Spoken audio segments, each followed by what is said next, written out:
भाऊबीज आहे म्हणून जानूला कसं तरी अंशूला तेल लावायला सांगितलं, पण तिने तेल तर कसं तरी लावलं. पण ती दादाला आंघोळ घालायला नको म्हणत होती, कारण तिला तिच्या फ्रॉकची पडली होती, ती वल्ल होते म्हणून. नंतर आंघोळ घालून घेतली आणि ओवाळायला घेतलं अंशूला. नंतर चॉकलेटसाठी पहिला हात पुढं करते ती. नंतर मी पण यांना ओवाळून घेतलं आणि आज यांनी मला फक्त कॅडबरी दिली. नंतर आम्ही गेलो माझ्यासाठी ड्रेस घ्यायला. माझ्या भावाने सांगितलं होतं ड्रेस घे भाऊबीजसाठी, मी पैसे पाठवतो म्हणून.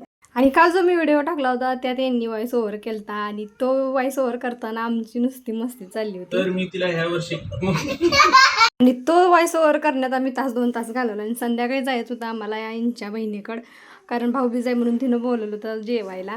आणि आमच्यात ही रोजचं आहे, पोरासनी दोघांना पण पुढं बसायचं असतंय म्हणून दोघांची भांडणं चालली आहेत. आणि त्याला गाडीवर बसवलं, मी तिला थोडंसं पुढं घेऊन आली, तरी पण दोघं पुढं बसलीच. दोघांना पण ह्यांनी पुढं घेतलं आणि नंतर ना आम्ही गेलो तिथं घरी. तरी ही पोरं बघा कशी बघतायत वाकून वाकून. आणि नंतर तिथं गेल्यानंतर मला त्यांनी कामाला लावलं. बघा पाहुण्यासनी कोणाचं कामाला लावतं का? पण तसं काही नाही, मीच म्हटलं त्यांना मी तुम्हाला करू लागते म्हणून मी चपात्या करायला घेतल्या. नंतर त्यांनी मला दिवाळी खायला दिली. ही बघा कशी बाहेर वाट बघत बसतात का वात बोलवतात म्हणून. आणि नंतर एकदाशी यांचा ओवाळण्याचा कार्यक्रम चालू आहे, पण यांचं लक्ष नुसतं मोबाईलकडं आहे की माझा व्ह्यू चांगला आला पाहिजे म्हणून. आणि नंतर ना म्हटलं एक सगळ्यांसोबत सेल्फी घ्यावी.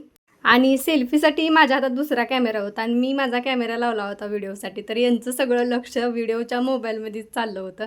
आणि यांच्या चौघांचा फोटो काढून झाल्यानंतर यांनी मला पण थोडंसं घेतलं फोटोमध्ये.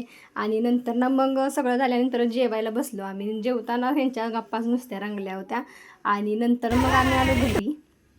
तर असा होता आमचा भाऊबीजचा दिवस.